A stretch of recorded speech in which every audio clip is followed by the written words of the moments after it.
Anak'iray ity moa zany ohabolana no nampitondrany lohateny, zany hoe ohabolana aseho an-tsary. Dia ireo mpanao sary, indrindra moa mpanao sary hitatra zany maneho ny ohabolana amin'ny endriny sary amin'ny fomba fahazahoana zareo azy. Ny ohabolana moa zany voalohany aloha zany efa betsaka manadino.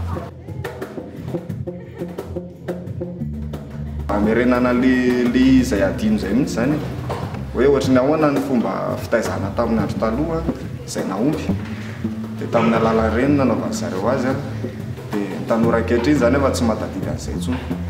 Dia ny antony anankiray faharoa nanaovana azy teto Ankatso tafiditra anatin'ny ray velan-teny malagasy ilay izy, dia nangatahana manokana aho atao ety zany, dia mba tafaraka ilay izy amin'izay.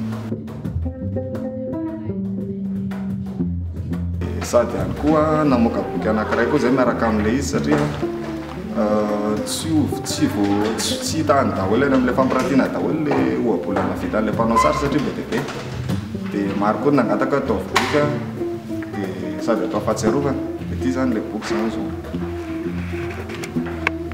Misy laharana maromaro ilay izy fa laharana voalohany ity zany zao efa hivoaka tsy ho ela ny faharoa.